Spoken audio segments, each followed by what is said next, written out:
포스코홀딩스로 살펴본 우량주 분기 배당일 투자 전략입니다. 자, 보시면은 이거 지난번에 그 공시 보여드리는 거야. 배당금 분기 배당을 하고 있고요. 포스코홀딩스는 2,500원 주당 보여주고 있고요. 그 다음에 배당 기준일은, 그러니까 요 기준일보다 전에 샀어야 되겠죠. 이게 배당락일이고 기준일이고 그 전에 샀어야 돼요. 그래서 배당락일 전에 사야 되고 27일날 샀어야 될 거예요 아마. 그리고 배당금 지급 예정일자는 8월 28일. 오늘이 며칠이에요? 8월 28일.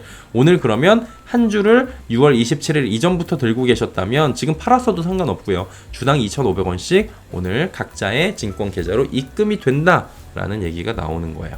분기 배당 지급일입니다. 소득세, 근데 2,500원이 다 들어오는 건 아니에요. 소득세 14%, 주민세 1.4%를 합친 15.4%의 세금을 제외한 금액이 계좌로 입금이 됩니다. 2,500원 중에서 15.4%를 제외하고 한 주면 그 가격이 입금이 되는 거죠. 그래서 가끔씩 야 2,500원 안 들어왔는데? 라고 제 친구들이 물어봐요.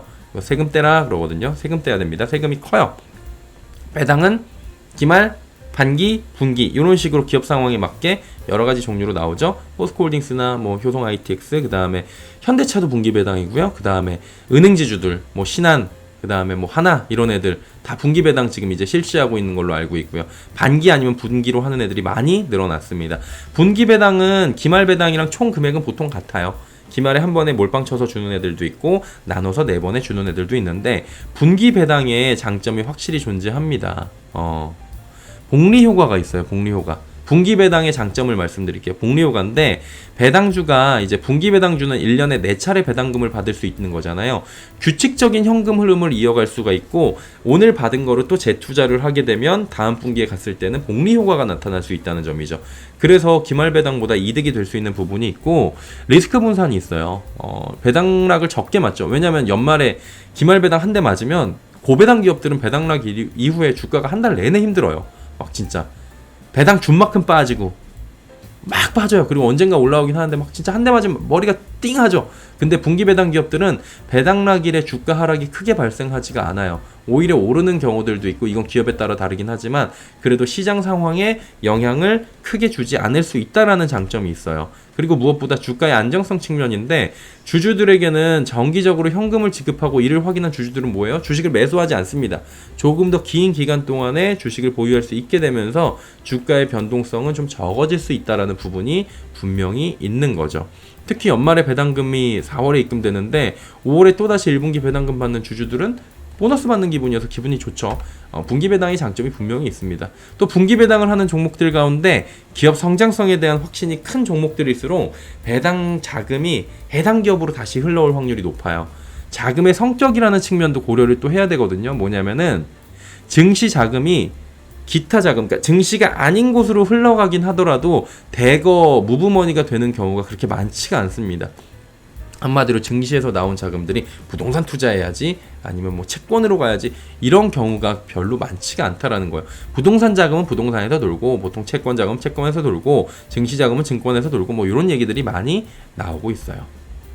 그럼 한번 볼까요? 지난해 2022년도 11월 24일이 이 날짜예요. 배당금 2,000원을 지급했는데 당일 보합이고 한 며칠 동안에 이렇게 쭉 올라가는 모습도 나타났습니다. 네, 요거는 이제 단기적인 흐름을 조금 보시는 거예요. 그리고 올해 4월 17일에 배당금 2,000원이었어요. 당일 지급일에 이렇게 쭉 요거 빨간 요 이렇게 장대 위에 윗골이 다녔는데 7,500원 상승했고 요렇게 좀 빠지는 것 같이 보이지만 조금 더 크게 보여지자면 여기가 4월 17일이고 쭉 올라가다가 조금 조정을 받다가 6월 1일 날 배당금 2,500원이 지급이 되고 당일 1,000원이 올라가고 그 다음에 4거래일 동안 상승세를 보이는 모습들도 나타났습니다. 예, 이게 포스코홀딩스 분기 배당했던 최근 분기들의 모습인데 이런 흐름들을 보였다는 거죠. 그리고 최근 배당일, 그러니까 한마디로 최근 배당일은 이제 6월 달이었겠죠. 6월 1일 배당 당일에는 키움증권을 가장 많이 쓰시는 걸로 알고 있는데 키움증권에서 배당금이 지급된 시각 부근에서 개인 매수세가 굉장히 강해지는 게 눈에 보일 정도였습니다. 한마디로 배당금 들어오면 재투자해야지, 돈 보태갖고 한 주 더 사야지 이런 분들도 굉장히 많이 있다 이런 얘기였던 거예요. 그러다 보니까 결론적으로 봤을 때는 실적 개선세가 뚜렷한 우량주일수록 배당으로 지급이 되어 있는 그런 현금이 다시 재투자 나설 확률이 크다라는 거를 보여주고 있다는 거죠. 물론 이제 과거에 있던 패턴들이 미래에 모두 다 적용이 되는 건 아니겠지만 여러분이 직접 투자를 하시는 입장에서 그리고 지금 과거에 3개 분기 정도의 패턴을 봤을 때는 실제로 키움증권이나 이런 곳에 배당이 지급된 순간에는 개인들이 빠르게 사고 그 다음에 내가 생각하는 이 시간에 조금 올라 있다라고 하면은 조금 기다렸다가 다음 날이나 다다음 날이나 그 다음 날이나 이 돈을 예수금으로 같이 예치를 시켜놨다가 다시금 매수를 하려고 하는 움직임들도 분명히 있더라. 단 우량 종목들인 경우에 한해서 그리고 성장성이 보장이 된다고 개인들이 굉장히 그 판단을 하고 분석을 한 종목들에 한해서는 그 종목을 빼지 않고요. 물론 이거 생활비로 사용하시는 분들도 계시고 여러 가지가 있겠지만 결론적으로 봤을 땐 뭐라고요? 실적 개선세가 뚜렷한 우량주일수록 배당으로 지급된 현금이 다시 재투자가 될 확률이 높다. 라는 겁니다. 이런 부분 참고하시면서 꼭 포스코홀딩스가 아니더라도 배당주에 대해서 한 번쯤 보실 때는 기억하셨다가 투자할 때 활용하시면 좋을 것 같습니다.